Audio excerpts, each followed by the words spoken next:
Geopolítica del caos. Irán, Venezuela, Groenlandia, Ucrania, Taiwán. El mundo aparece sumido en innumerables conflictos armados, todos ellos con el potencial de una escalada aún mayor y en algunos casos incluso con la posibilidad de una escalada nuclear. ¿Estamos recorriendo el camino hacia una tercera guerra mundial nuclear?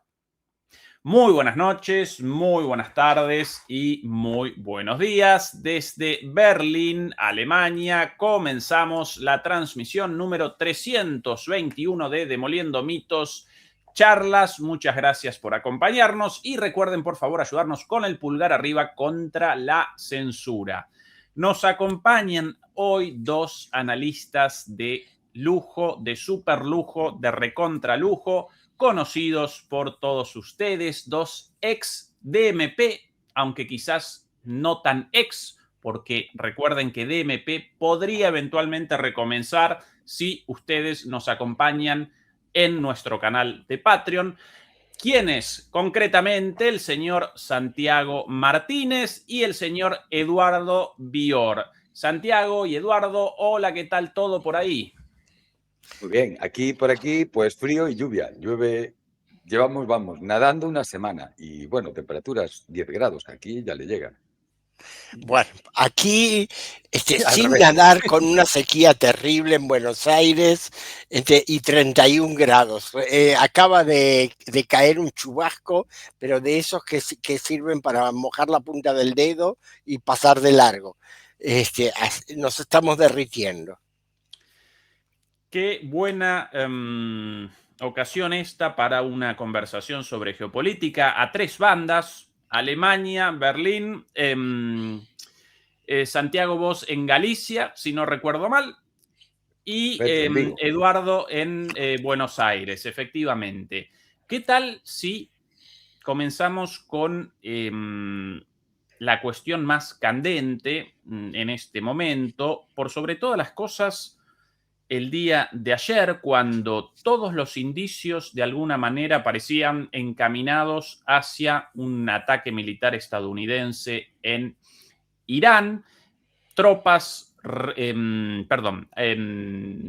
aviones de repostaje estadounidenses en el aire, aviones de monitorización como los AWACS, la orden del presidente Trump del retiro del personal militar innecesario de las bases estadounidenses en Medio Oriente, posibles objetivos de una respuesta iraní en el caso de un ataque de los Estados Unidos y de Israel el día de ayer, declaraciones, todos los medios del mundo básicamente presentando como un hecho el inminente ataque, el cierre del espacio aéreo iraní y los cazas iraníes en el aire a la espera de un ataque de Estados Unidos e Israel.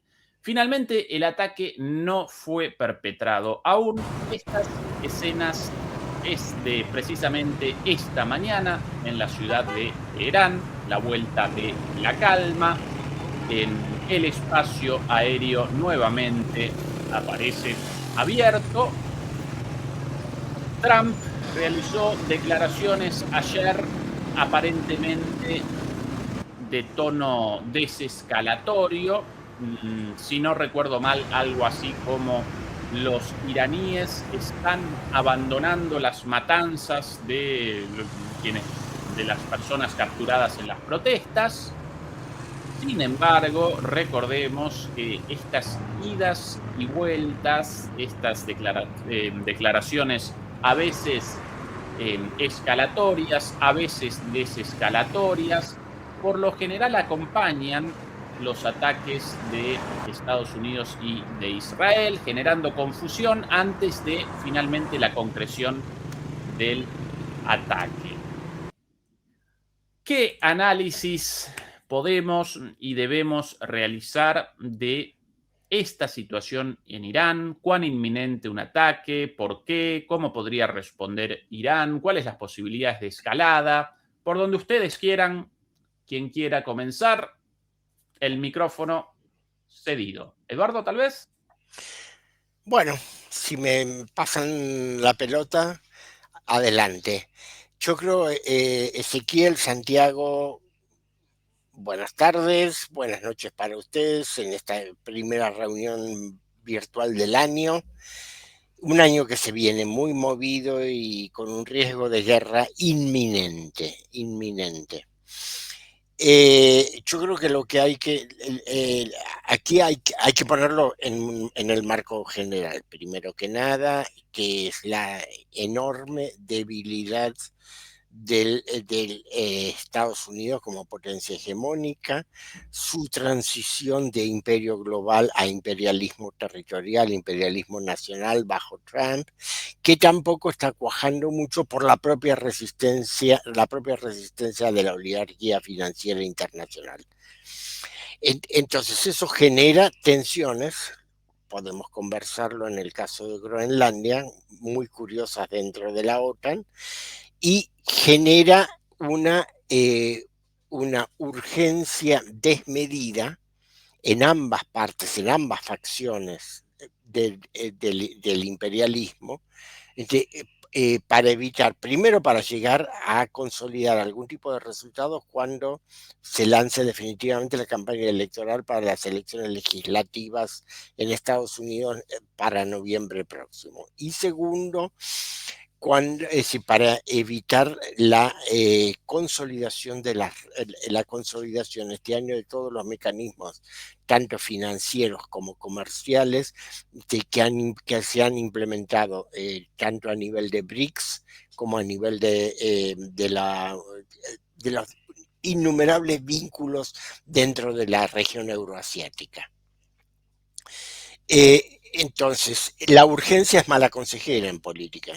Eso, y hace que uno se desboque y no piense mucho las consecuencias de lo que está haciendo. Eso es en principio la explicación que yo le doy a los innumerables golpes contradictorios entre sí, idas, vueltas, balandronadas del presidente Trump, que después retira la palabra, que amenaza a Venezuela y ayer sale a decir que Delcy Rodríguez es una magnífica mujer. Que lo mismo lo de Irán, que si empiezan a disparar, también vamos a empezar a disparar, y ayer dice, me dijeron que están dejando de matar. Bueno, ¿por qué lo dijo? hay que ponerse de acuerdo, con ¿no? Todo eso lo que indica es que se están haciendo una cantidad, que no se está trabajando por plan, sino por urgencia, y capeando crisis de las cuales la inmensa mayoría son internas. Sobre eso tenemos que volver después. Bien, ahora, yendo al tema de Irán, concretamente, como producto, por un lado, de 40 años de sanciones y bloqueo, que ha limitado mucho las posibilidades económicas de la República Islámica, pero por el otro lado, de políticas económicas muy desacertadas, el intento de conciliar privilegios excesivos para los exportadores con la necesidad urgente de conseguir divisas que tiene la República, y a costas de la satisfacción de las necesidades económicas de la población, que ya viene muy, muy, muy, muy exigida en la última década. Recordemos, ha habido alzamientos reales más allá de la intervención. Se ha producido una devaluación gigantesca del riyal a fines de diciembre, que produjo una protesta de los comerciantes del bazar de Teherán. Esa protesta se encarriló rápidamente mediante negociaciones con el gobierno iraní. Sin embargo, inmediatamente aparecieron otras protestas focalmente focalmente espontáneas por la situación económica, la situación de hambreamiento, pero inmediatamente, en cuestión de muy pocos días, eso se extendió con una coordinación técnica militar impresionante a todo el oeste del país y también inclusive algunas ciudades del este. Y la demostración más palmaria de que hay una intervención extranjera detrás del escalamiento de las protestas es que, habiendo la semana pasada el gobierno iraní cerrado completamente los servicios de Internet, en algunas regiones siguió habiendo pequeñas manifestaciones organizadas, que ya no son tan masivas como fueron en los primeros días del año, pero han sido muchísimo más violentas, con acciones de tipo de guerrilla urbana, con ataques a objetivos civiles, asesinato de policías, etc. Es decir, ha habido una campaña de desestabilización. ¿Qué ha pasado para que suceda esto que mencionabas al principio? Es muy simple. Es decir, Arabia Saudita, que tiene sus propios problemas, además de los cuales tendríamos que hablar, Arabia Saudita se apersonó directamente en Washington y les dijeron, paren, porque si ustedes ahora inician una guerra, van a desequilibrar, no solamente van a desequilibrar completamente la economía mundial, sino que además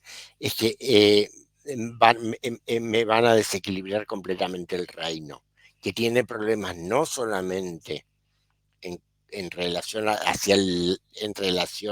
a Irán, con la cual nunca tuvo una buena relación, sino también en relación a Yemen, y problemas muy graves. La competencia entre Arabia Saudita y los Emiratos Árabes Unidos en las últimas semanas ha subido de tono, la competencia geopolítica y militar, y en cualquier momento puede escalar militarmente. Entonces los sauditas pidieron que paren los aviones.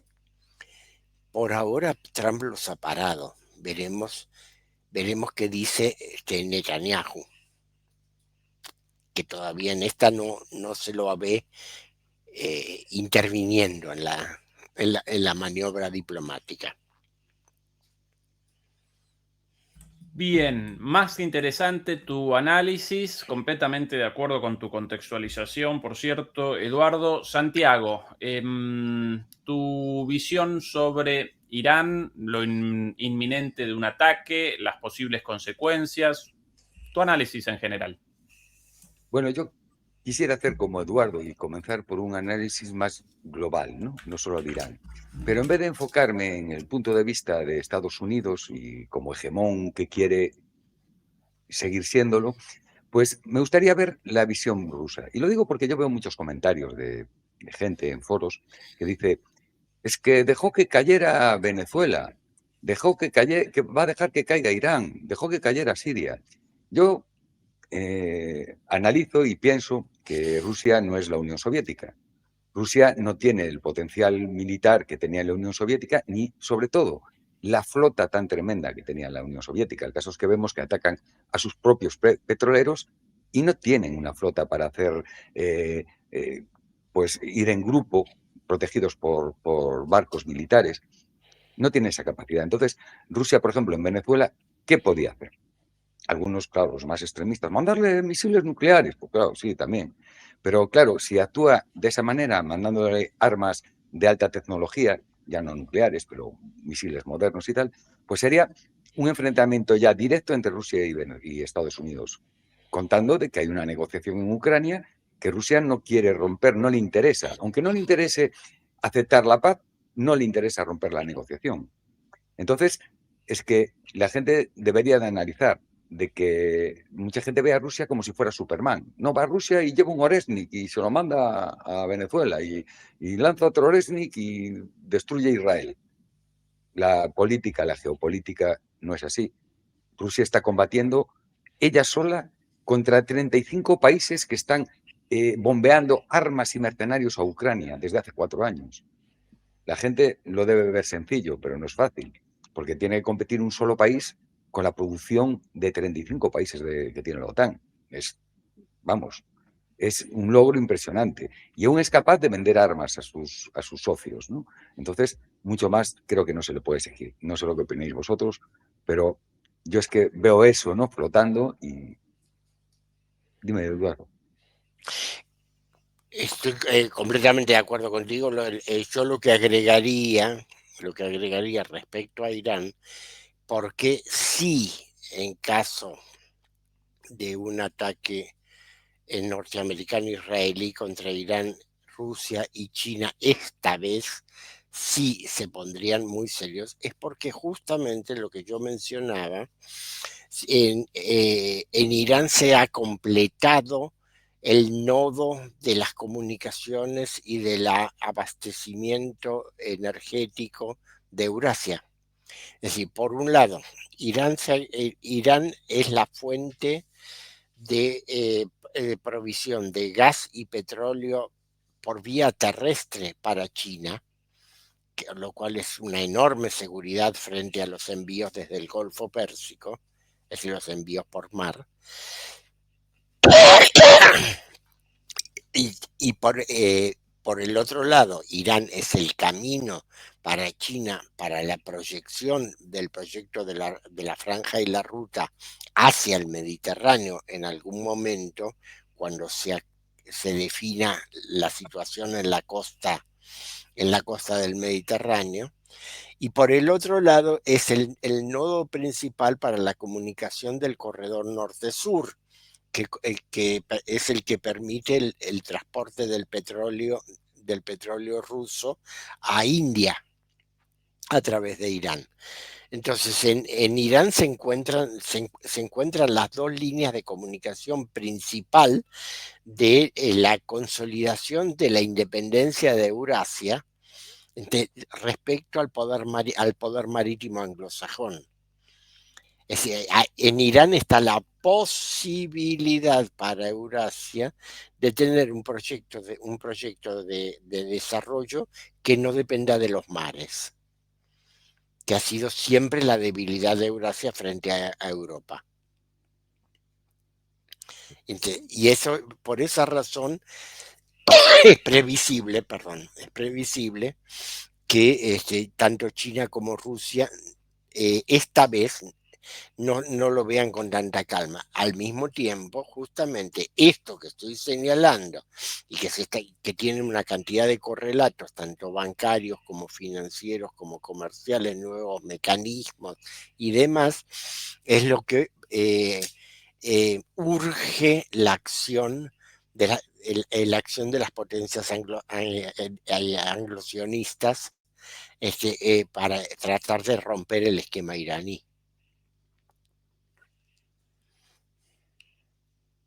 Pues volviendo a Irán, bueno, Adelante.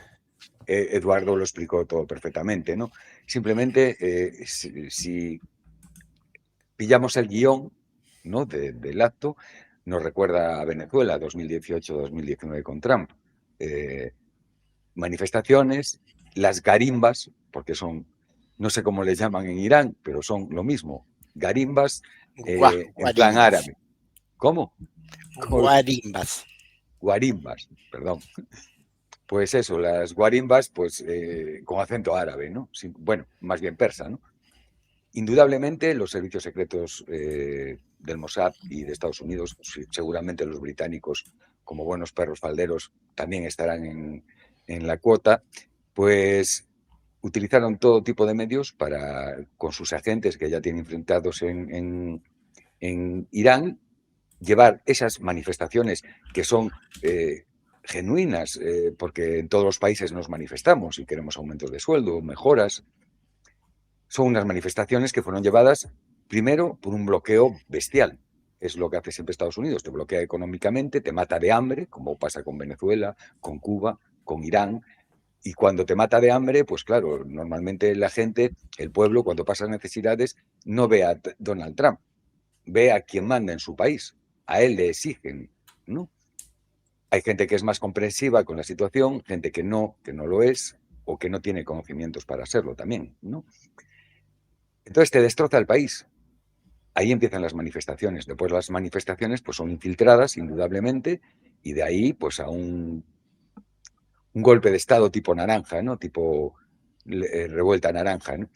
Hay que ver que, tenía aquí los datos, se registraron en Irán decapitaciones de policías, personas quemadas vivas, incendio de edificios públicos, comisarías, comercios, viviendas. En algunas ciudades se quemaron hasta 200 tiendas. Se atacaron 53 camiones de bomberos, 8 de ellos destruidos. Se incendiaron 180 ambulancias en 3 días, así como docenas de bancos y mezquitas. Y las autoridades iraníes señalan que tienen pruebas, tienen datos de que algunos heridos fueron rematados y que se pagaron hasta $600 por atacar una comisaría, $1.500 por matar a un manifestante, 300 por quemar vehículos oficiales.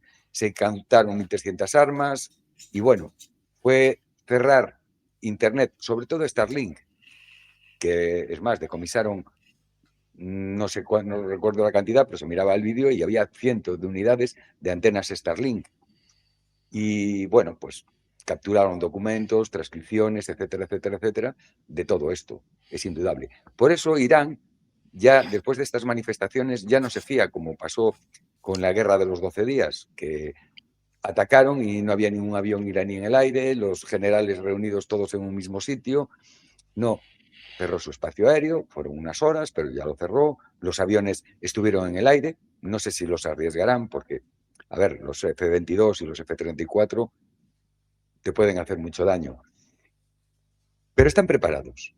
Yo veo a Irán de esta vez preparadas y posiblemente al apaciguarse las manifestaciones se haya apaciguado también el agente naranja, el señor Trump, porque ve que por ahí no puede romper el país desde dentro.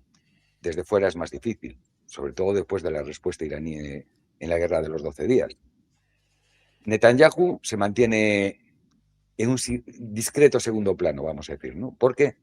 Porque llevaron una paliza muy grande en la guerra de los 12 días y prefiere que el que lleve el golpe de respuesta sea Estados Unidos, sus bases. Entonces, está dejando la cosa, incluso creo que habló con el Ministerio de Exteriores iraní, diciendo de que no es cosa de ellos, que es cosa de los estadounidenses. Es igual, Bueno, porque tanto monta tanto, ¿no? ahí precisamente donde es decir, en el momento en que no pueden quebrar el frente interno y su propio aliado, Arabia Saudita, les pide que no intervengan, y como dices, Israel no se atreve a intervenir sola, es donde aparece el momento peligroso. Es decir, en Washington realmente se está discutiendo la posibilidad de realizar ataques puntuales con armas nucleares tácticas. Esto ya son palabras mayores. ¿Y qué diría Exactamente. China y Rusia, Eduardo? De eso estamos hablando. Exactamente. Exactamente. Esa es la situación que, es decir, estaba leyendo la transcripción del último streaming de Pepe Escobar.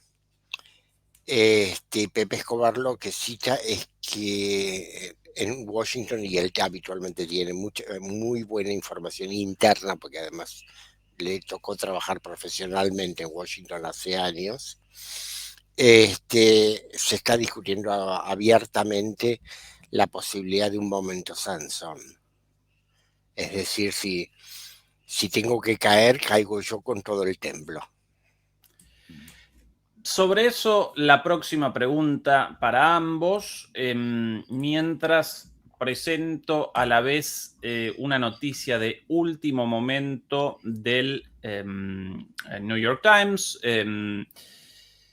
Trump y actualizaciones en vivo de la administración Trump. Israel y los países árabes instan a Trump a posponer el ataque. Lo de los países árabes ya había sido presentado el día de ayer, tanto en lo relativo a los Emiratos Árabes como a Arabia Saudita, pero aparentemente, según esta versión, y aquí lo presento, el líder israelí, textual, el primer ministro Benjamín Netanyahu, ha pedido al presidente Trump que posponga cualquier ataque contra Irán, según declaró el jueves un alto funcionario estadounidense. Los países árabes de la región ya habían instado a Trump a no atacar Irán, una idea que ha estado debatiendo desde el principio de mes, mientras el gobierno reprimió las protestas que azotan el país. Funcionarios israelíes y árabes temen que Irán tome represalia atacando a sus países. Y aquí la columna en su totalidad, entera. El primer ministro de Israel pidió que pospusiera cualquier Trump. Sobre las razones, aquí no presentan absolutamente nada, pero aún así interesante esta versión de los propios israelíes, quienes hasta hace nada machacaban con la necesidad de un segundo ataque. Recuerden la visita de Netanyahu a Estados Unidos para fin de año, acompañó a Trump en los festejos de fin de año. Bueno, aparentemente ahora no quieren un ataque inminente, sino quieren que Trump retrase esto. Más allá de esta versión, mi pregunta es la siguiente. En el caso de un ataque de Estados Unidos y una respuesta de Irán, lógicamente contra Israel, si esa respuesta presenta la dureza de la respuesta iraní de la guerra, en la guerra de los 12 días y posiblemente un poderío aún mayor, debido a que en aquel entonces, en la guerra de los 12 días, Irán no realizó ataques con todo su arsenal, sino por lo general con sus misiles más antiguos y menos potentes también. En el caso recién descrito, si Irán responde contra Israel e Israel aparece amenazado entre la espada y la pared, ¿podría entonces Israel acometer un ataque nuclear en este contexto o no aventuraría algo así, no realizaría un ataque de estas características sin una conversación previa con Estados Unidos e incluso tal vez con Rusia y China, quienes seguramente rechazarían esto? ¿Podría o no Israel responder de esa forma? Santiago. Bueno, vamos a ver. Para que Israel utilice armas nucleares, tiene que ser una situación muy límite para ellos. No porque sean buenas personas y que no quieran usarlos porque son buenos, porque estoy seguro que si por el gobierno sionista fuera, ya había soltado unos cuantos pepinazos. Lo que pasa es que en un intercambio nuclear, Israel es un país muy débil, porque es un país muy pequeño. 3 bombas nucleares destrozas el país. Irán es un país enorme, extenso, le harías mucho daño, pero no vas a matar a todos los iraníes en un ataque nuclear, ¿no? Me parece difícil que responda de manera nuclear, a no ser que se vea con riesgo a desaparecer como Estado, que el ataque sea muy duro. Lo que pasa es que también ante la opinión internacional, si Irán responde con armas convencionales, que tú respondas con un arma nuclear, eso, si ya ahora mismo está bastante cuestionado Israel, nunca estuvo tan cuestionado como está ahora mismo después de lo de Gaza, pues sería posiblemente un clavo en su ataúd. Yo creo que eso lo saben los israelíes. También Rusia o China, después de un ataque nuclear contra Irán, aunque fuera táctico solamente, pues a lo mejor se plantean el darle herramientas para defenderse o incluso darle herramientas para que pueda mantener un statu quo, pues darle armas nucleares tácticas o darle la ayuda necesaria para que las desarrolle. No olvidemos que Irán ya tiene los vectores de lanzamiento, que la gente siempre piensa en la bomba nuclear como lo más difícil y tal. No es lo más difícil. Una bomba nuclear, casi cualquier país puede hacer una bomba nuclear. Si tienes centrales nucleares y técnicos, no es algo muy fuera de lo normal. Lo difícil es cómo tiras esa bomba nuclear. No la vas a tirar con la mano. Necesitas vectores de lanzamiento. Aviones de capacidad estratégica que puedan lanzar esas bombas solo tienen las grandes potencias. Vectores de lanzamiento, que son los misiles, es que es dificilísimo desarrollarlos. Por eso Irán lleva aguantando años y desarrollando en silencio, aguantando golpes y desarrollando, porque sabe que lo más importante es tener esa capacidad misilística tan bestial que ahora mismo tiene. Ahora mismo es hacer la bomba y ponerla ya, simplemente en un misil. Tiene un montón de vectores nucleares para lanzarla. Las grandes potencias además tienen la armada, los submarinos, los barcos. Yo espero que no haya nunca una escalada nuclear, indudablemente. Ahora, yo creo que si Irán es atacada, no sé si atacaría a Israel, dependería del tipo de ataque. Claro, si Israel coordina o participa en el ataque, pues atacaría a Israel. Si no, las bases de Estados Unidos. A Irán no le gusta atacar la base que tiene en Qatar, Estados Unidos, que es la más grande de la zona, porque Qatar es de los pocos países árabes que tienen una relación bondadosa, vamos a decir, con Irán, y no le hace gracia atacar territorio catarí, ¿no? Pero indudablemente las bases de Estados Unidos en la zona serían atacadas, y si ataca a Israel, yo creo que si lo hace sería un ataque masivo. No sería como el 12 como en la guerra de los 12 días.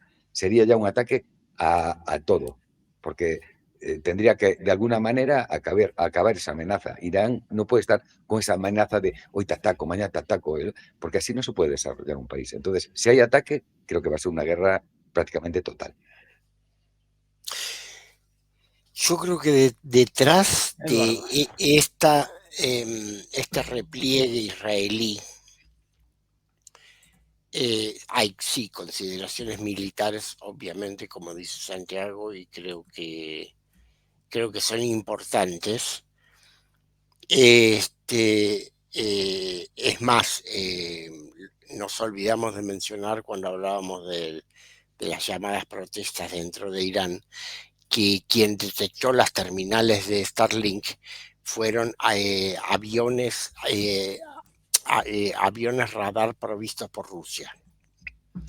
Es decir, que de ese modo lo que se hizo fue demostrar a Estados Unidos y sus aliados en la zona de que la coalición ruso-iraní puede cegar el uso de las armas más sofisticadas de Occidente.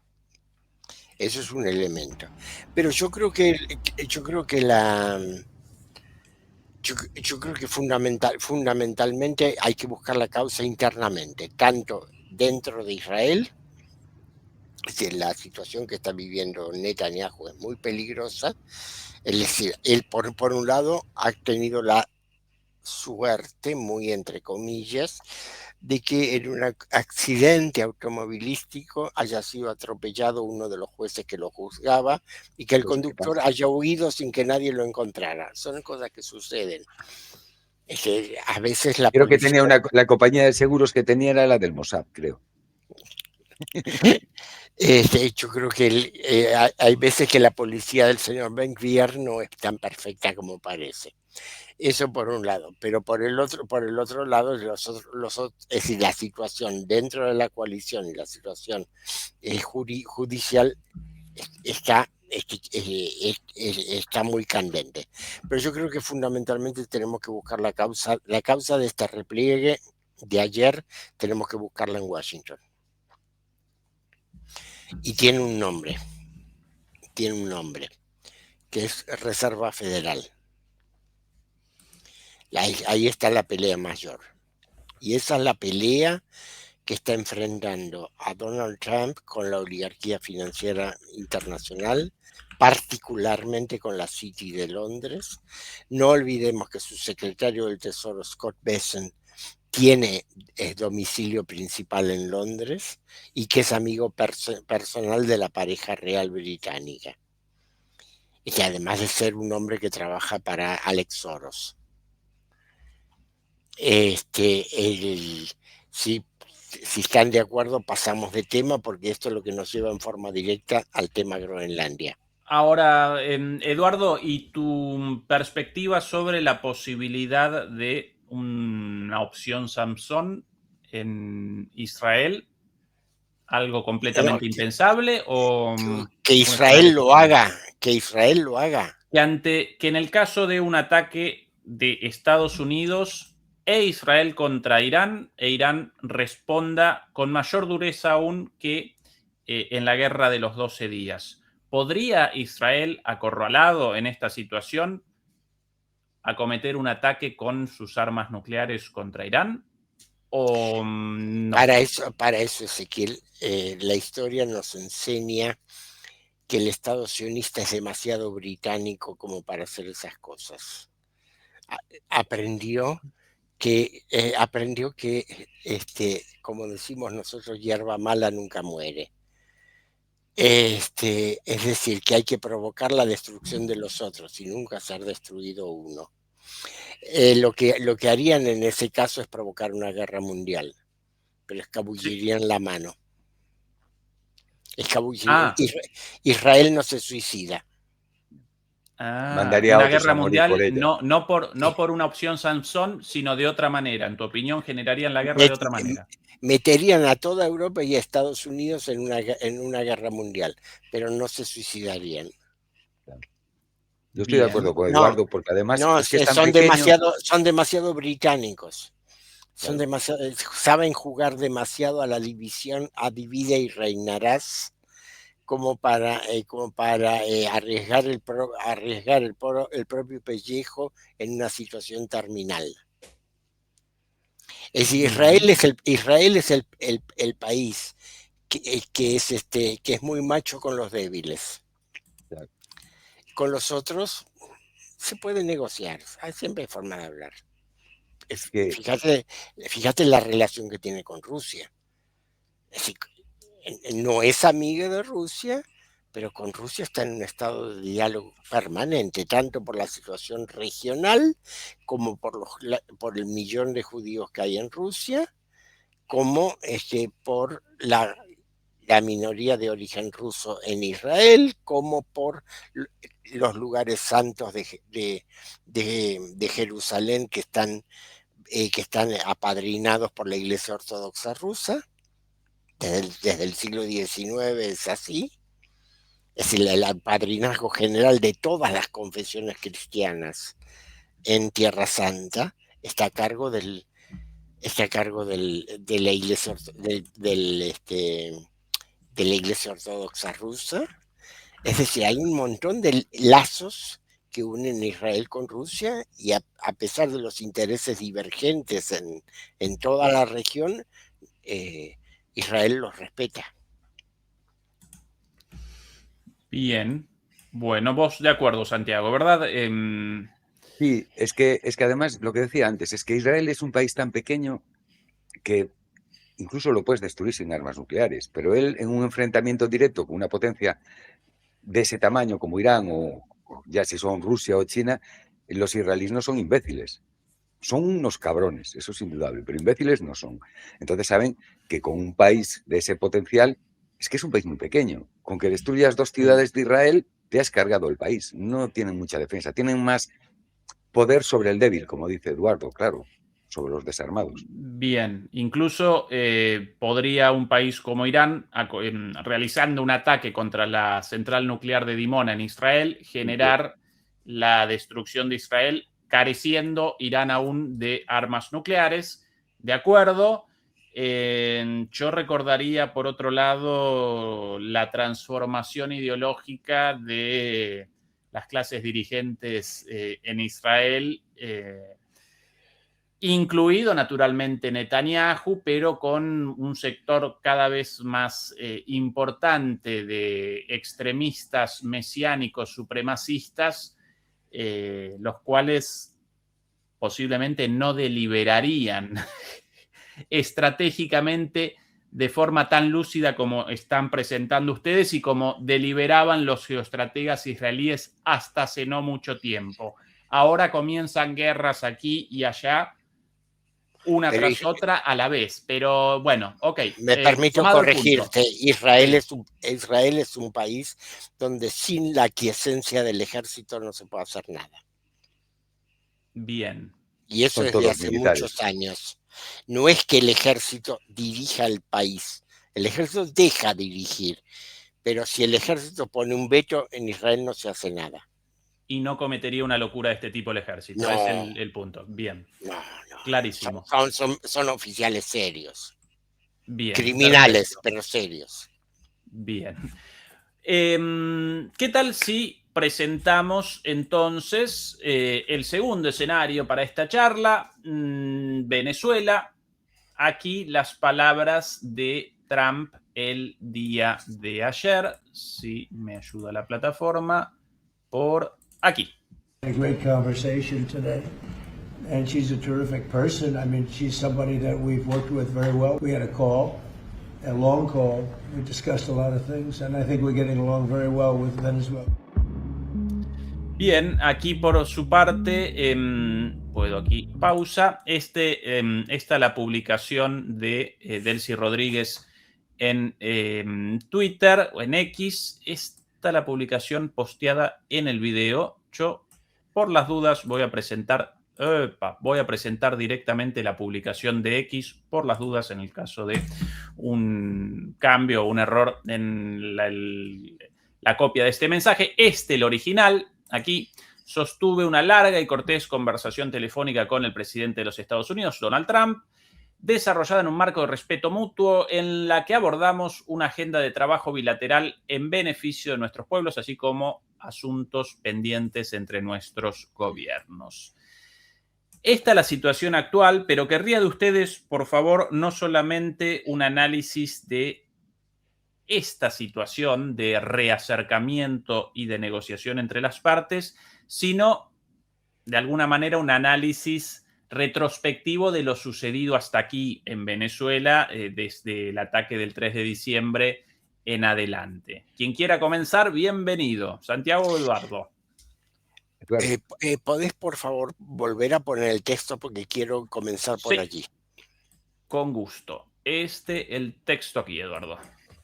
Perfecto. En este texto quiero subrayar 3 pasajes. Desarrollada en un marco de respeto mutuo. Eso en el lenguaje de la diplomacia internacional quiere decir, como dirían los mexicanos, nos hemos mentado hasta la madre, pero con respeto. Es decir, eso indica que no hubo acuerdo. Número 2. Abordamos una agenda de trabajo bilateral, no es acordamos. Trabajamos sobre la agenda. Acá no dice que se hayan puesto de acuerdo en nada. Así como asuntos pendientes. ¿Cuál es el asunto pendiente entre Venezuela y Estados Unidos? Devuelvan al presidente secuestrado. Con esto lo que estoy haciendo un estado de situación actual de Venezuela. Es decir, en Venezuela las instituciones del Estado bolivariano se han mantenido, ha mantenido su control del territorio, ha mantenido su control de todas las instituciones. Hay unidad nacional, como lo demuestra el voto unánime de la Asamblea Nacional Bolivariana de hoy. A ver, un momento, hoy es jueves, de fines de la semana, creo que fue el viernes pasado, reclamando la devolución del presidente Maduro. La oposición también, y solamente hay un pequeño grupo de la oposición externa, María Corina Machado y el señor González, que aplauden la intervención norteamericana, y la aplauden forzosamente, porque además Trump ya dijo que no le va a dar el poder a María Corina Machado. Hay encuestas sobre las cuales se puede discutir porque no sé bajo qué condiciones se han relevado una encuesta de Bloomberg que da un apoyo mayoritario a la intervención. No sé cómo lo hizo Bloomberg, me resulta un poco difícil y un poco raro. Posiblemente en Miami llevada a cabo la encuesta. Esa es la situación real. Yo no quiero decir con esto, y lo estoy expresando con mucho cuidado, que la mayoría de la población venezolana esté de acuerdo con el gobierno de Nicolás Maduro, porque me consta y sé que hay una profunda crítica, incluso entre miembros activos del Partido Socialista Unido de Venezuela al desempeño del gobierno. Es decir, hay críticas por corrupción, ineficiencia, errores económicos graves, falta de burocratismo, etcétera, nepotismo. Todo ese tipo de críticas existen. La situación al día de hoy, soy muy cuidadoso porque tengo poca información interna, es la de control sobre el territorio venezolano y toda la fanfarronada de Donald Trump. Estamos gobernando Venezuela, vamos a hacer tal cosa, vamos a hacer tal otra. No. El comunicado de PDVSA, de Petróleos de Venezuela, informando sobre la reanudación de los envíos de petróleo, dice bajo la legislación actual. O sea, quiere decir que por lo menos Chevron, que hasta ahora vino trabajando bajo la legislación del Estado bolivariano, sigue trabajando bajo esa misma legislación. Estados Unidos dice que estos envíos de petróleo que se están haciendo ahora hacia las refinerías de Texas y Luisiana se destinarán a ese fondo fiduciario del que habló Donald Trump. Sobre eso no vi ningún comunicado oficial. Es decir, todo hay que tomarlo con mucho cuidado. Obviamente, si entran en tu país con una fuerza especial y secuestran a tu presidente, te han pegado una bofetada fuerte. Y han además asesinado, han matado a 32 héroes cubanos que se defendieron durante 2 horas y media como leones, y que por lo que se sabe han provocado muchas bajas en las fuerzas especiales norteamericanas. Por lo menos las informaciones que llegan desde Puerto Rico es que están evacuando muchos heridos y muchos cadáveres hacia Texas. Es decir, fue un golpe muy fuerte,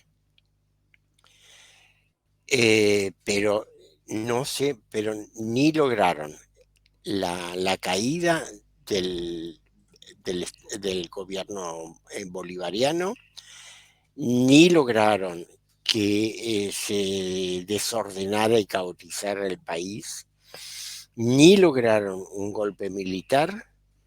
Es decir, el control sobre el país hoy en día lo sigue teniendo las mismas fuerzas que lo tenían a fin de diciembre pasado.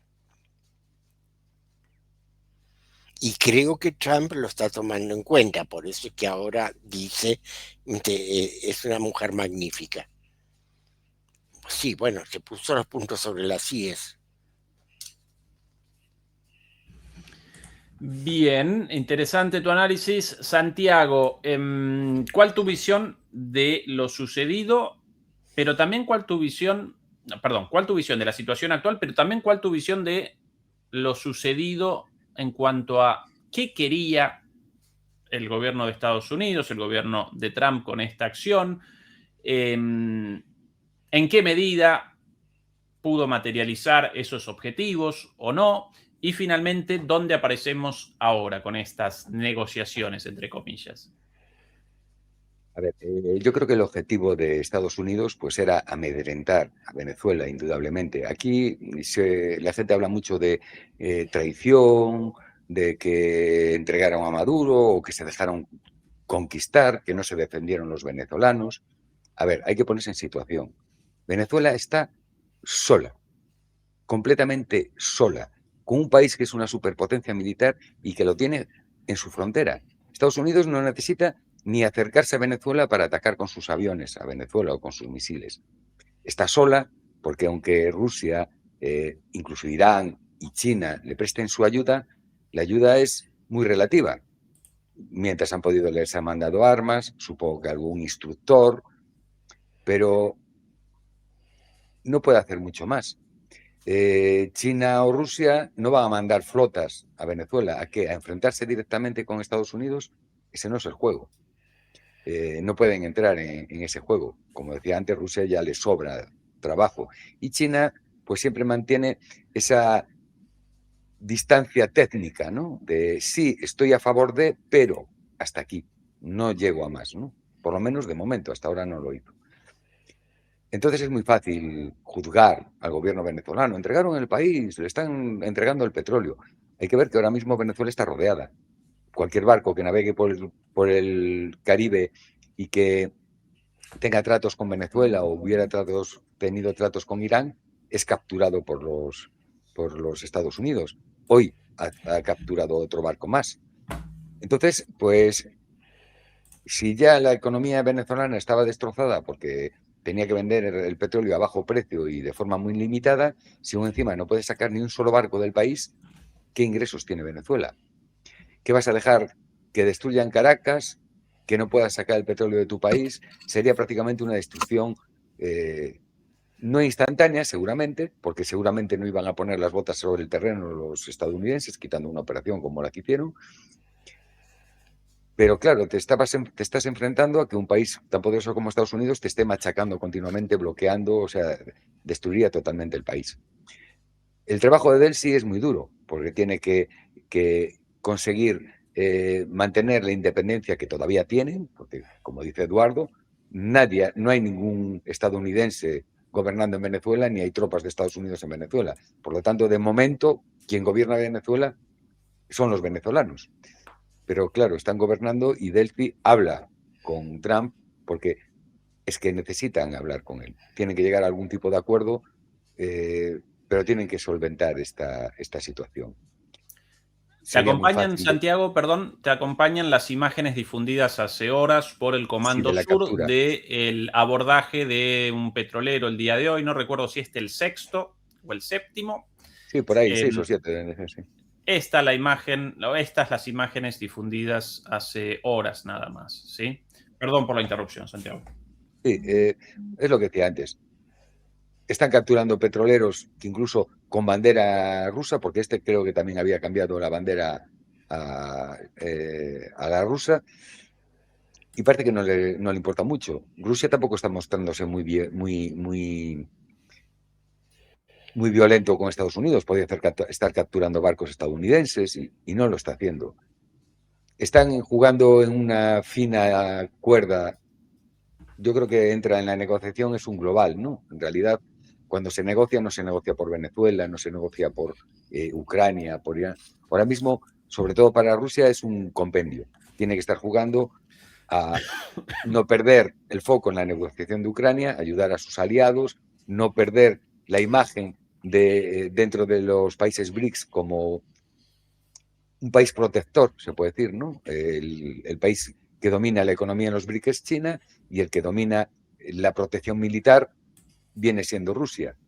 Entonces tiene que mantener esa posición, pero ahora mismo, mira, quería hacer un comentario porque ahora mismo acaba de... Adelante. Publicaron hace nada, Delcy hizo unas declaraciones en el Parlamento y decía que Venezuela, perdón, dice, si algún día me tocase como presidenta encargada de ir a Washington, lo haré de pie, caminando, no arrastrada. Lo haré con la bandera tricolor. Lo haré con el himno, Gloria al bravo pueblo, marcando el ritmo de mi corazón.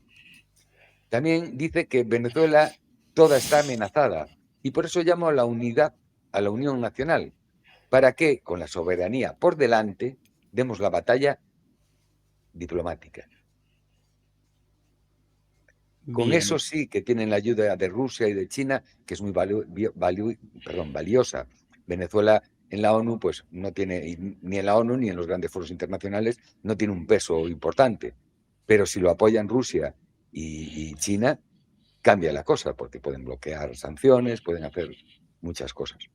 Y bueno, ahora mismo Venezuela lo tiene muy difícil, va a tener que aprender a navegar, a nadar y guardar la ropa, más bien, como dice el refrán, intentar quedarse con dominando su país, con su soberanía, pero va a tener que negociar con Estados Unidos porque si no lo van a encerrar.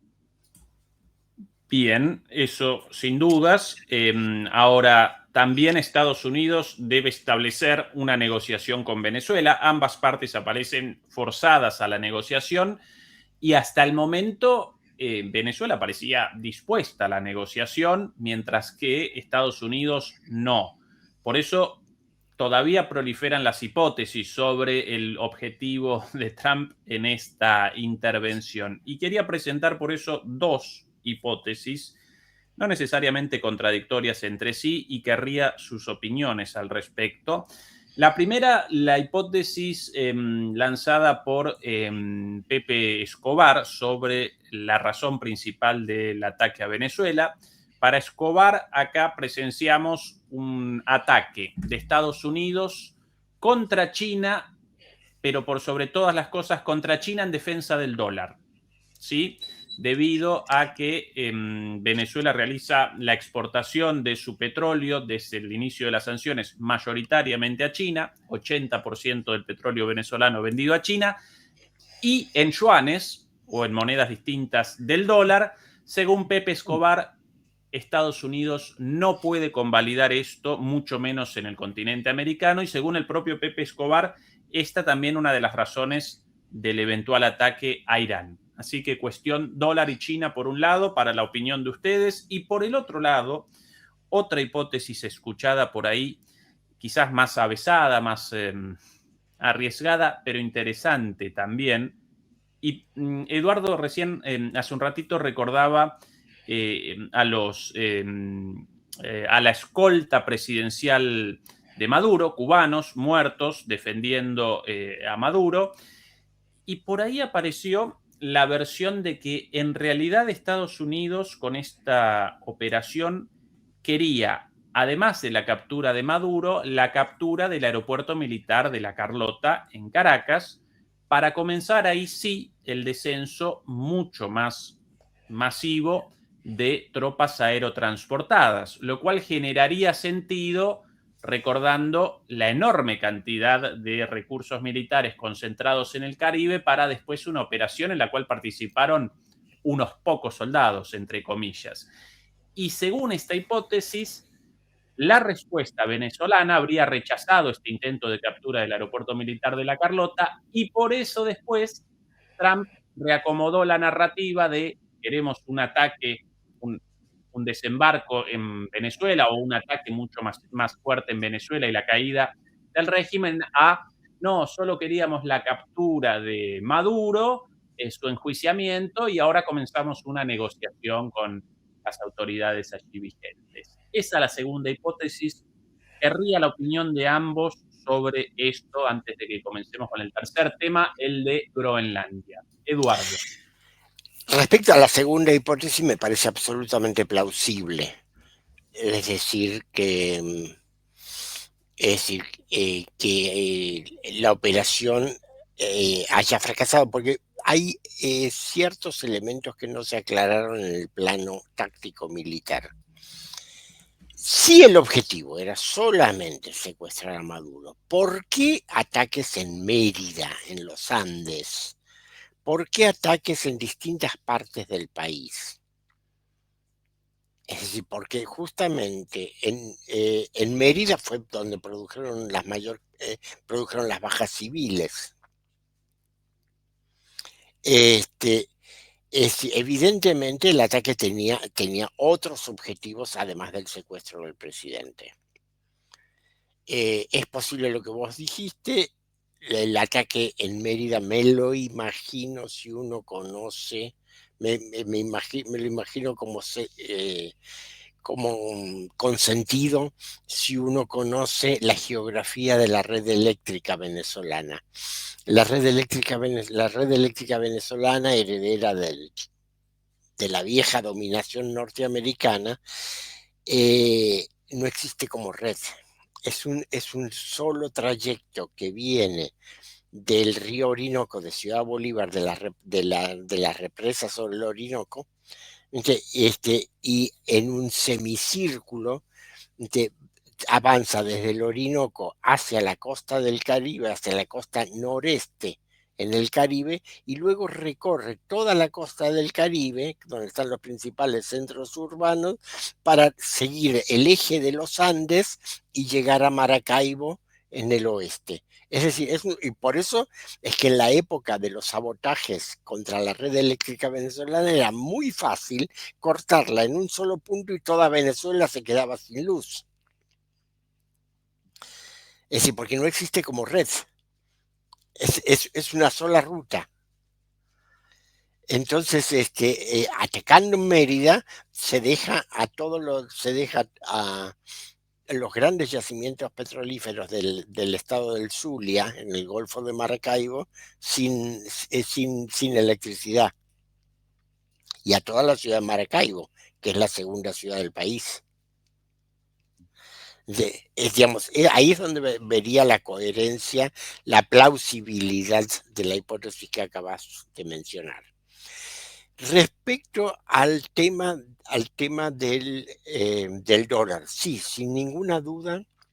Es decir, al comenzar el programa dijimos que el ataque a Venezuela fue complementario de la estrategia dirigida a atacar a Irán. ¿Por qué? Porque la idea es, si se producía una guerra en Asia Occidental, Irán iba a bloquear el Golfo Pérsico. Y se iba a bloquear el suministro de petróleo del Golfo Pérsico. Por lo tanto, tomando el control sobre la producción petrolera de Venezuela, Estados Unidos, aunque no en forma inmediata, porque requiere una reconstrucción, trabajos técnicos de muchos años y muchas inversiones para estar disponible, se aseguraba, digamos, se hubiera asegurado una alternativa con otro tipo de petróleo, con petróleo pesado, pero por lo menos el petróleo pesado sirve para la producción de fuel, que es, digamos, el combustible que se usa principalmente en Estados Unidos en el transporte carretero y fluvial. Recordemos que el principal talón de Aquiles de la economía norteamericana es que no continúa, que hace muchas décadas que abandonaron el desarrollo de los ferrocarriles. Y Estados Unidos depende casi totalmente del transporte carretero y del transporte fluvial por el Missouri y el Mississippi. Y para eso necesita petróleo pesado. Por esa su dependencia de Venezuela. Entonces, eso por un lado. Y, digamos, es todo un conjunto. Es todo un conjunto. Sí, efectivamente, la necesidad de apartar a China de sus áreas de influencia mediante el restablecimiento del dólar. Es decir, conocemos la historia, creo que la hemos explicado muchas veces en nuestros programas. O sea, desde 1971, cuando Estados Unidos desvincula al dólar del patrón oro, el dólar comienza a flotar y se produce, digamos, queda sin respaldo. A partir de 1973, cuando se produce la guerra del Ramadán entre los países árabes e Israel, y se produce el boicot petrolero, el aumento gigantesco de los precios del petróleo, las monarquías árabes de Asia Occidental comienzan a invertir sus super ganancias en el sistema financiero británico y norteamericano. Y eso es lo que le da el respaldo al dólar. Por eso, digamos, en 1974 Estados Unidos hace un acuerdo con Arabia Saudita para que el dólar se comercie, el petróleo se comercie exclusivamente en dólares. Eso es lo que le da respaldo a Estados Unidos para seguir emitiendo papel indefinidamente, como ha hecho en estas 5 décadas, financiar sus guerras y financiar su desarrollo tecnológico en los años 80. Es decir, todas sus aventuras militares en el mundo están financiadas con papel. Y ese papel tiene un respaldo, que es el petrodólar. Por eso Estados Unidos no puede admitir que haya países que abandonen el dólar en el comercio internacional. Es el pecado mortal. El problema es que hay muchos que lo están haciendo justamente por la propia prepotencia de los Estados Unidos. Porque como Estados Unidos no da garantías de seguridad política, la deriva hacia otras monedas, sin que sea una deriva total, sino manejarse con distintas monedas, le da a una cantidad de países del sur global seguridad económica. Es el caso de India, negociando, digamos, el petróleo ruso en rublos y rupias. Es el caso de Indonesia. Es decir, hay países muy importantes, economías muy importantes del sur global, que están manejándose con una canasta de monedas para en una situación de mucha turbulencia, tener previsibilidad.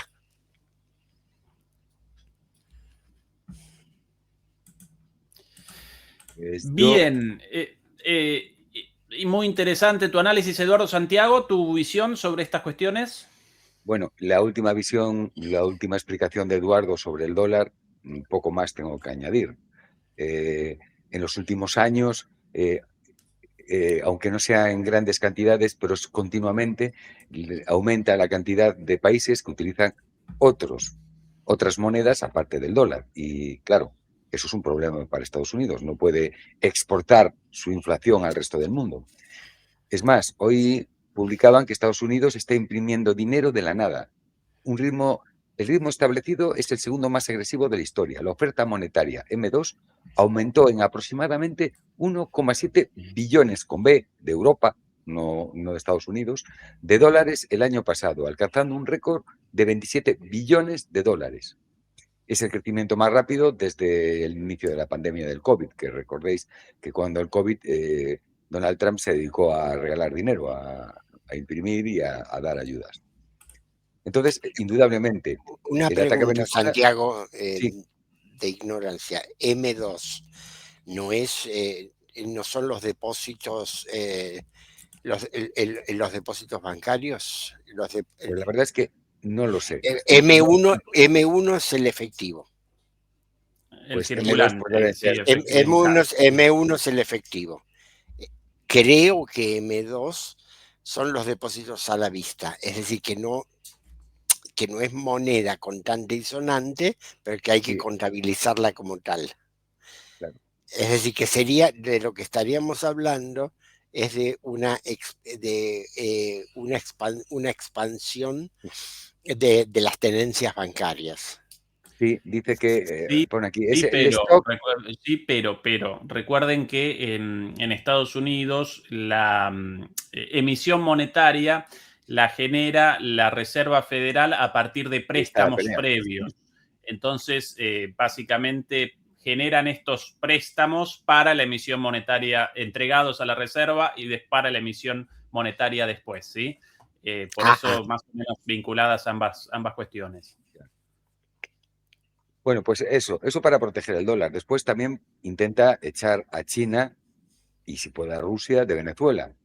Quiere Venezuela para él, como comentaba Eduardo, si tú quieres atacar a Irán, te arriesgas a que bloquee el tráfico de petróleo y que los precios suban, que te quedas sin reservas. Entonces, lo primero que quisieron hacer fue asegurar una fuente de petróleo más o menos fiable.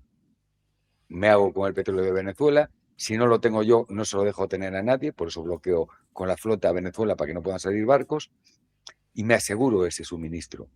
Pues sí, yo creo que fue uno de los puntos más importantes, indudablemente.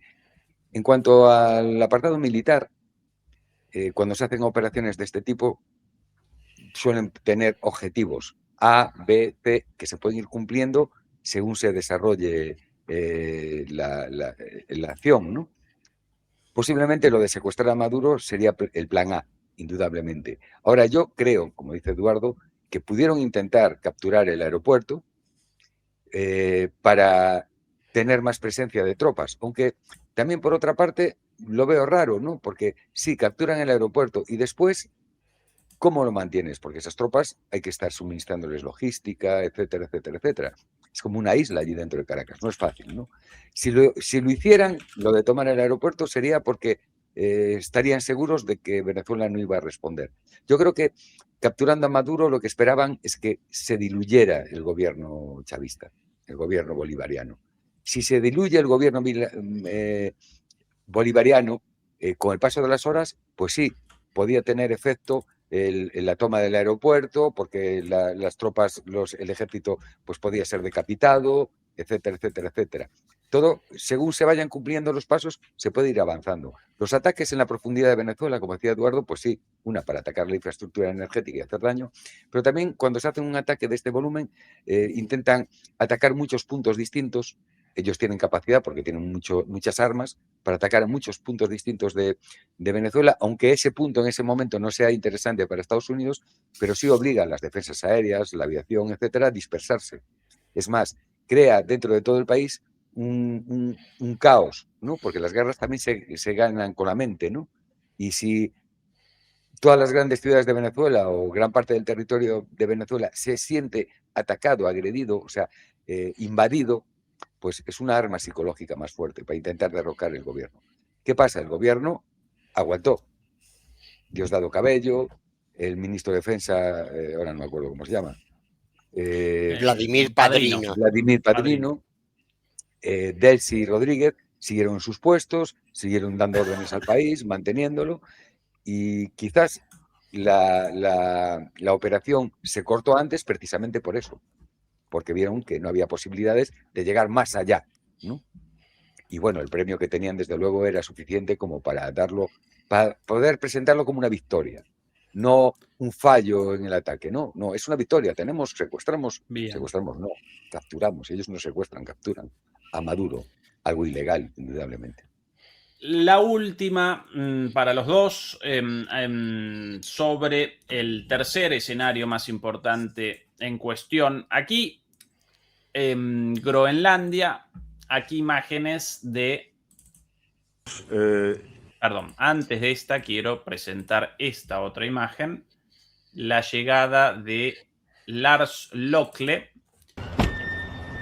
el ministro de Relaciones Exteriores de Dinamarca, a Washington, a la Casa Blanca, para un encuentro con las autoridades estadounidenses. Lo acompañó esta señora, representante de Groenlandia, y a la salida está la conferencia de prensa improvisada, bastante sincera, de este señor. Atención. Because it is not a true narrative that we have, Chinese warships all around the place. According to our intelligence, we haven't had a Chinese warship in Greenland for a decade or. Clarito, ¿no? Ni naves rusas ni nada parecido. en el Ártico, en Groenlandia. A la salida, por cierto, también caracterizó al encuentro como un fracaso, porque Estados Unidos no abandonó su voluntad de captura de Groenlandia, según este señor. Tercera participación de Lars Løkke en el debate estadounidense. Aquí... Ezequiel. You don't think they're going to vote? Sí. Enseguida vengo, disculpa. Bueno, adelante, adelante. Mientras Continúen, que yo enseguida vengo. Sí. Perfecto. Presentamos esto. Aquí Lars Løkke ayer en Fox. I mean, you don't think they're going to vote to break away? No, not at all. Because I think there's no way that U.S. will pay for a Scandinavian welfare system in Greenland, honestly speaking. You haven't introduced a Scandinavian welfare system But in you your own also country. don't believe the U.S. is going to invade Greenland, do you? No, at least I do not hope so, because, I mean, that will be the end of NATO. El fin de la OTAN. Estas las declaraciones ayer de el ministro de Relaciones Exteriores danés. Y Trump, ni corto ni perezoso, respondió lo siguiente. Esto aquí en inglés, pero aún así right now no it podemos sounds presentar. like you were saying that you would potentially acquire Greenland by force. That would be a NATO country. You're the saying United- that. Are you saying that? Would you do that? by You're force? saying that. Would you I acquire didn't them by say force that. right You're now? telling me that. Presidente, capturaría Groenlandia por la fuerza, y responde Trump. ¿Quién está diciendo eso? Usted lo dijo, no, yo no. Usted, reportera, debe estar diciéndolo. That's what Y de I'm vuelta en gonna esto. do. You don't know what I'm going to do. So what are the options? You're No not sabe lo que gonna yo do voy a that. hacer, responde The Trump. Danish foreign minister said that there's still fundamental differences after the meeting with Rubio and with the vice president. Are you willing to leave the NATO? El ministro de Relaciones Exteriores, después de la reunión con Rubio, dijo que todavía subsisten diferencias sustanciales. ¿Estaría usted dispuesto a una intervención directa? Alliance in order to get what you want with Greenland? What are the options right Well, I now? wouldn't be telling you what I'm willing to do, certainly. I'm not going to give up options, but it's very important. Greenland's very important. No le voy a decir a usted lo que voy a hacer, pero no puedo negar ninguna opción. Groenlandia es muy importante. National security, including of Denmark. And the problem is, there's not a thing that Denmark can do about it if Russia or Y esto es muy importante para la seguridad de Estados Unidos, para la seguridad de todo el hemisferio occidental. Y la cosa es que no hay nada que Dinamarca pueda hacer contra nuestra voluntad de tomar Groenlandia. China wants to occupy Greenland, but there's everything we can do. You found that out last week with Venezuela. There's everything Pero nosotros, por el contrario, sí podemos hacer lo que queremos, como seguramente se habrá dado cuenta que hicimos en Venezuela. we can do about things such as Nosotros podemos hacer muchas cosas mientras que ellos no pueden hacer nada al respecto. that. Not going to happen. We're not, I can't rely on Denmark being able to fend themselves off. No puedo confiar en Groenlandia defendiéndose a sí misma y defendiendo el They were Ártico. talking about they put an extra dog, and they were serious about this. They put an extra. Y los dinamarqueses ahora están hablando sobre aumentar la seguridad de Groenlandia enviando otro trineo de perros. Dog sled there last month. They added a second dog sled. That's not going to do.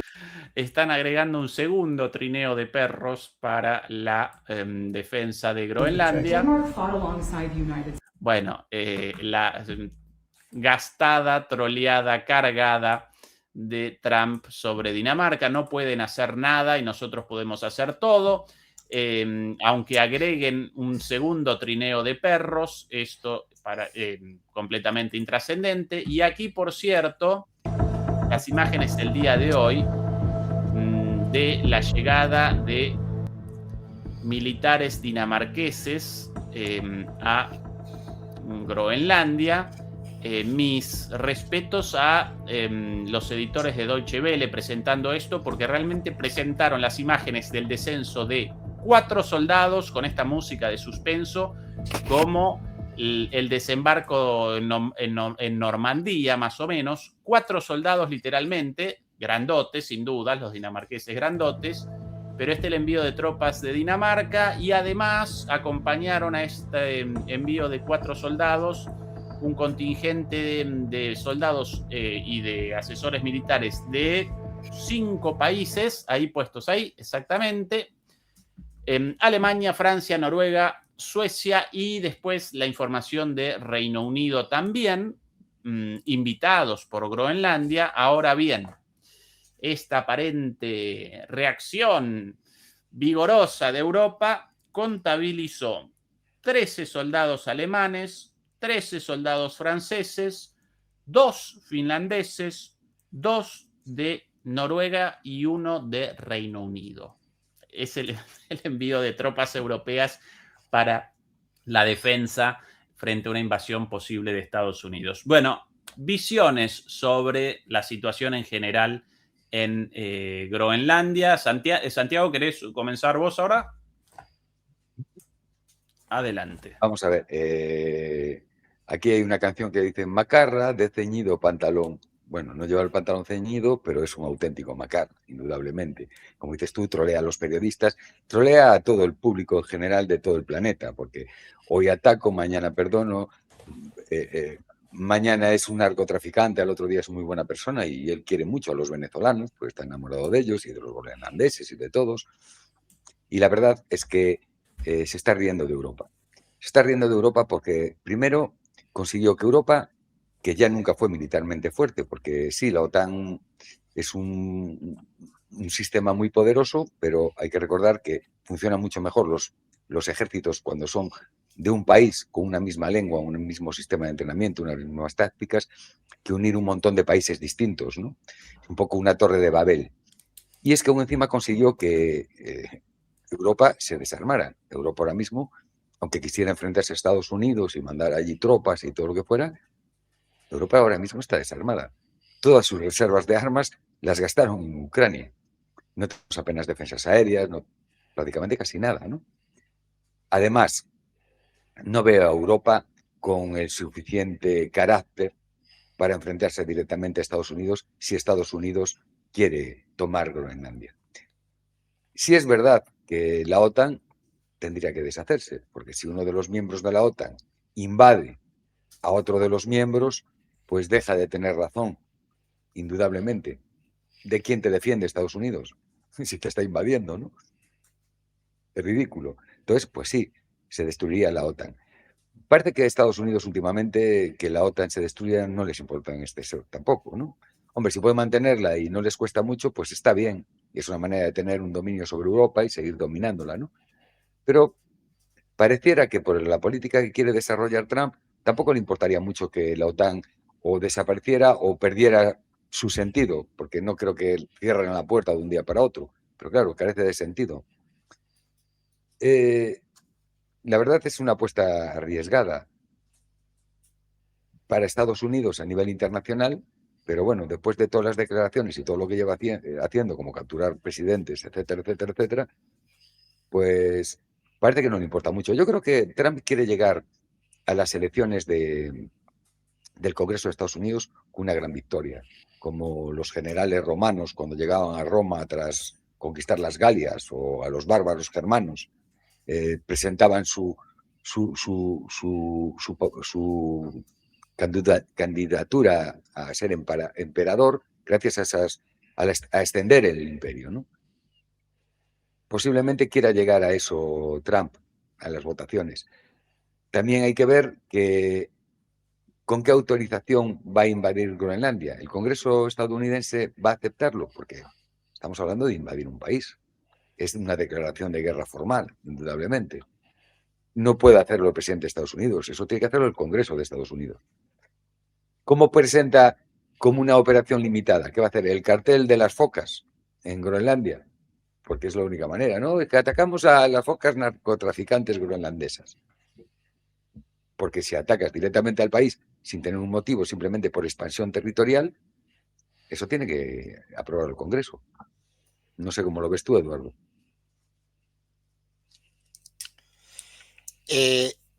Yo creo que, a ver, este tema tiene muchas facetas.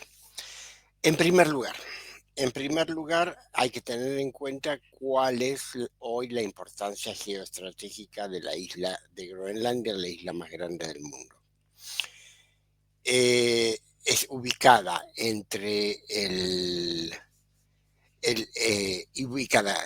inmediatamente al sur del Polo Norte, con costas sobre el Mar del Norte y sobre el Océano Atlántico en dirección a Canadá. Pero por el norte está la ruta del Ártico, que se está activando lentamente gracias al calentamiento global. Ya Rusia está avanzando mucho en el desarrollo de la ruta del Ártico como ruta alternativa para la comunicación entre Asia y Europa.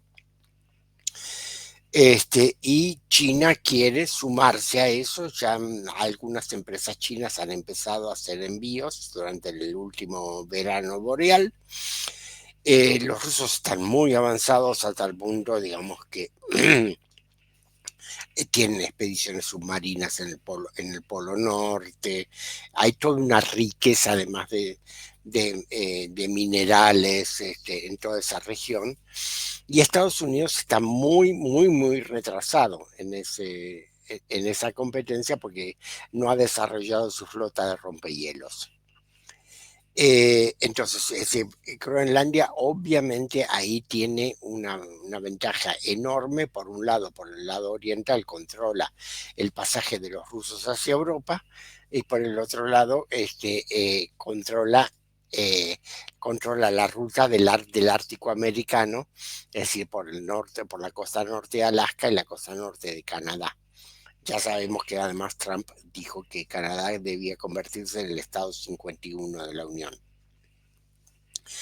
Eso por un lado, además de las propias riquezas que tiene la isla. Poco poblada, tiene menos de 60.000 habitantes. La mayoría son inuits que no ejercen el gobierno, es decir, el gobierno groenlandés es un gobierno autónomo dentro de la mancomunidad del reino de Dinamarca, Faroe y Groenlandia. O sea, hay toda una situación especial que le da importancia a Groenlandia. Por el otro lado,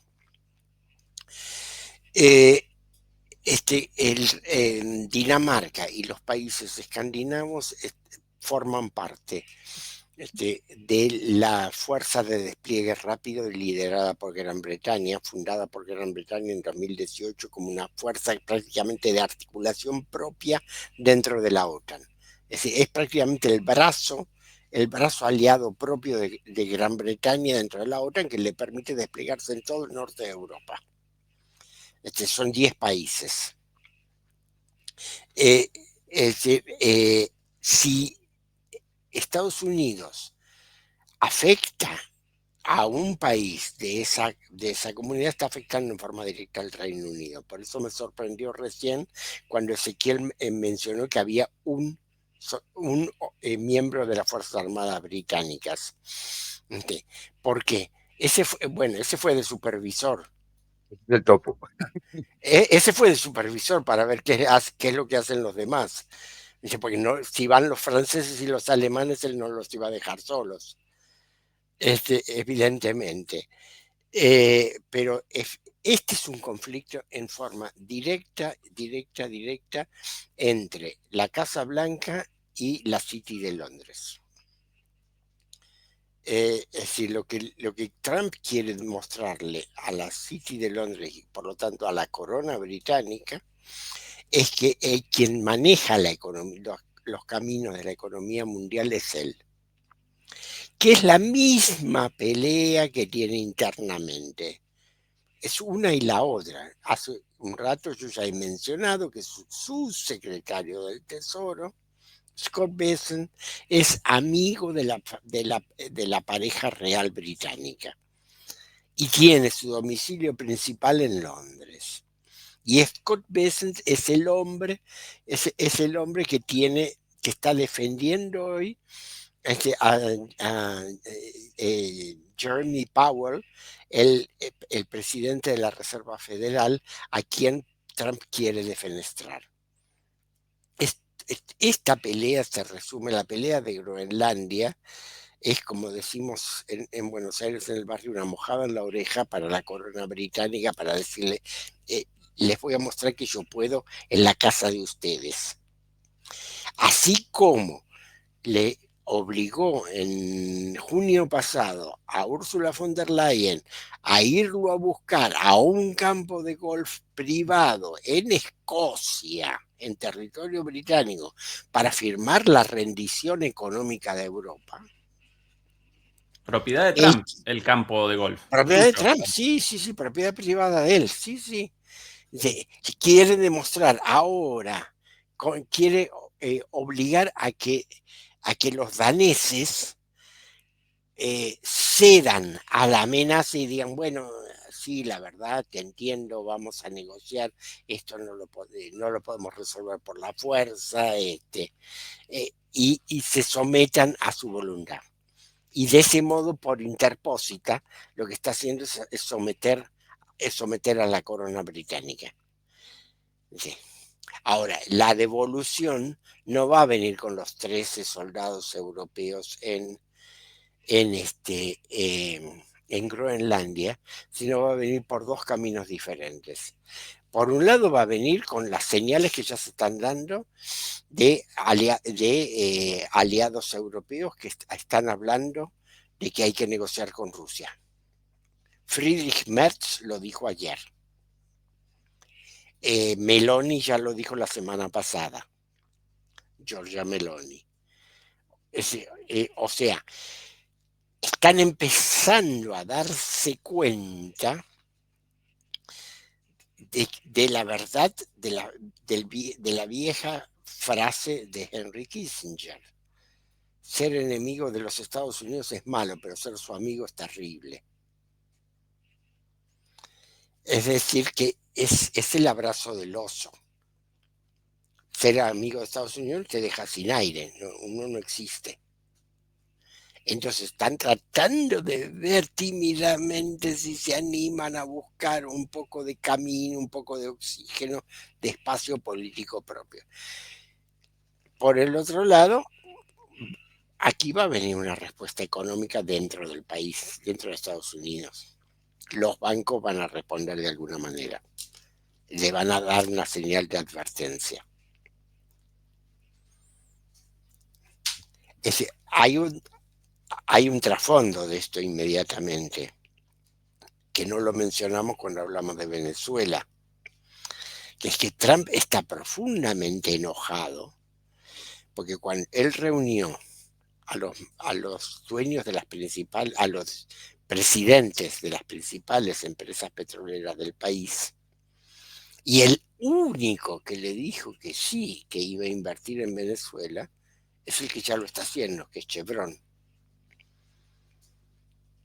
Los de Exxon, familia Rockefeller, que fueron los padrinos históricos de Trump durante décadas, le dijo, con esta legislación no, hasta que no nos paguen la indemnización por las nacionalizaciones de Hugo Chávez, no volvemos. O sea que lo dejaron solo.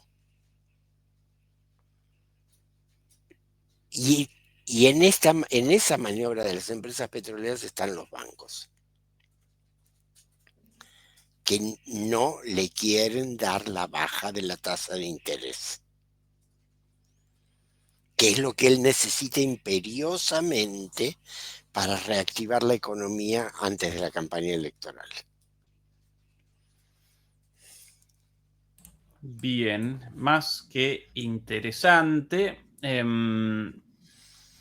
Antes del cierre, quería recordar una vez más para los demoledores y las demoledoras que comenzamos contra la censura un canal en Patreon, aquí en imagen, donde presentamos lo que no podemos presentar en YouTube. Todo el mundo invitado a la suscripción, ya más de 1100 miembros.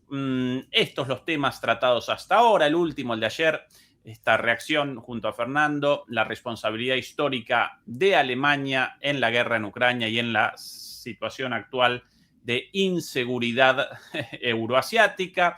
También otra emisión sobre el sionismo a partir de un debate espectacular entre Jeffrey Sachs,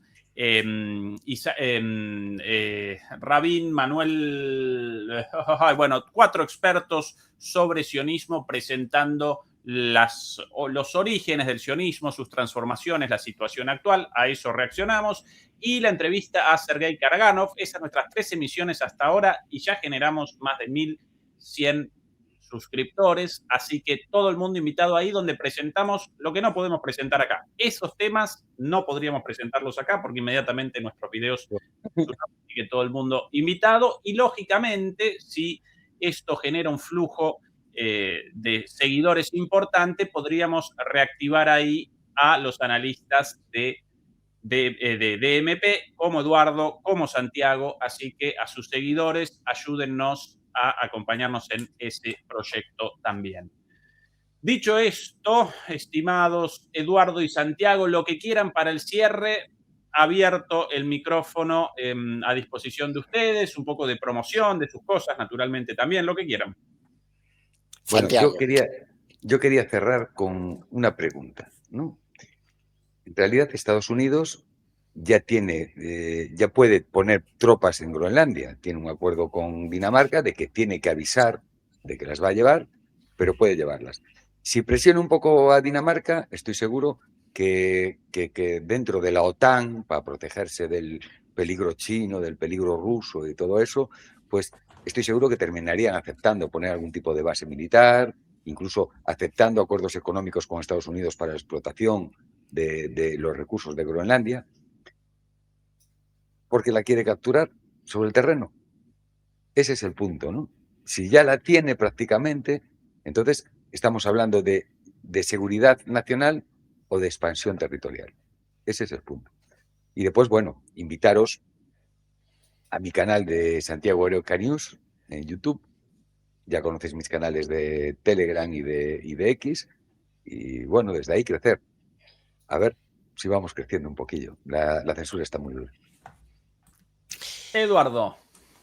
Vuelvo a lo que dije al principio del programa, allá lejos y hace tiempo. Estamos al borde de una guerra nuclear en cualquier momento. Es decir, la situación está extremadamente peligrosa. Se han roto todas las normas jurídicas del orden internacional anterior. No hay institución internacional que pueda regular o arbitrar en los conflictos actuales. Estamos librados a la relación desnuda entre las potencias y entre los países.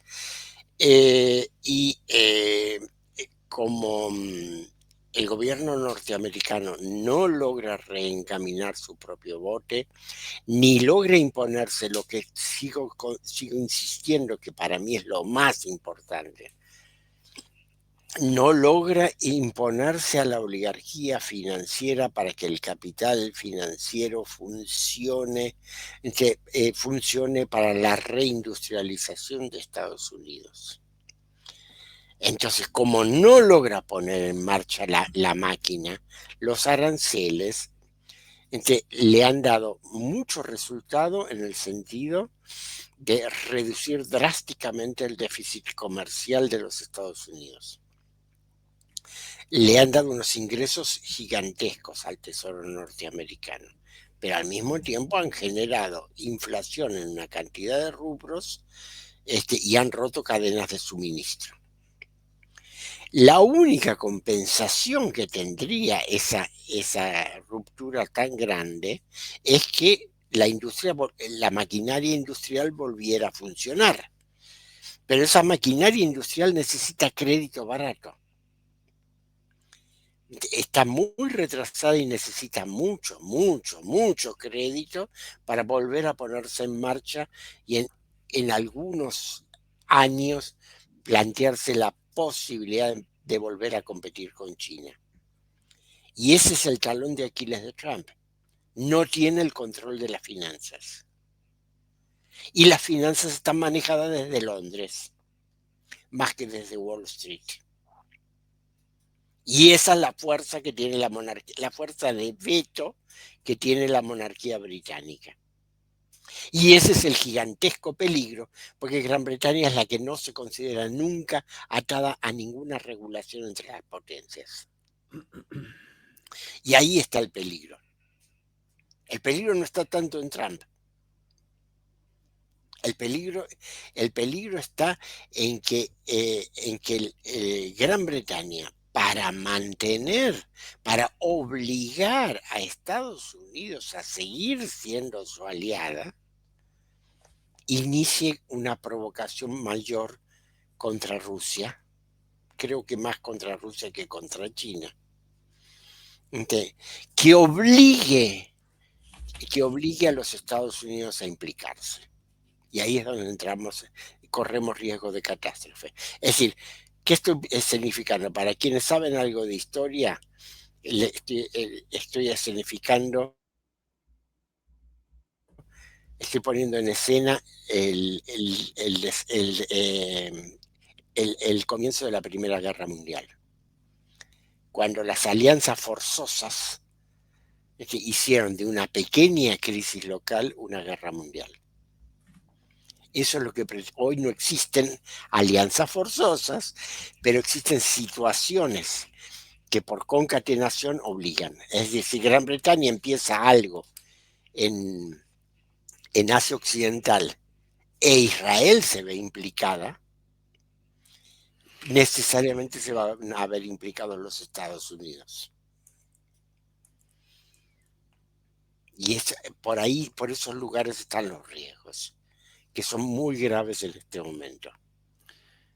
Interesantísimo tu cierre. ¿Dónde te pueden acompañar, Eduardo, a vos, los seguidores? En este momento, hasta que volvamos a tener canales en YouTube, todavía no hay posibilidades. Ya lo iremos anunciando. En eso estamos, tanto con Santiago como, bueno, espero que con vos se dé también esta otra posibilidad. Y será un placer que me puedan seguir nuevamente en esos lugares. Y si no, pueden seguirme en Telegram bajo @ejvior, y lo mismo en X, o pueden seguir las publicaciones en el portal de Tectónicos, la arquitectura del mundo moderno, donde además pueden leer una cantidad enorme de analistas de distintos países de altísimo nivel. Tectónicos, también súper recomendado. Además, los vamos a participar acá. Bueno, Santiago acompaña los lunes a Juan Antonio Aguilar, pero además los vamos a participar a ambos acá, como también la semana pasada participamos a Javier Martínez y Adrián Zelaya, todavía pendiente Bruno Scarsini, dentro de los analistas de DMP, todavía no invitado, pero seguramente la semana próxima o la siguiente realizaremos una charla con él y con más, así que también los pueden acompañar a todos ellos por aquí. Dicho esto, demoledores y demoledoras, muchas gracias por habernos acompañado. Mañana nosotros nuevamente con Juan Antonio Aguilar, como todos los viernes. Un beso y un abrazo y hasta pronto. Chao. Todo.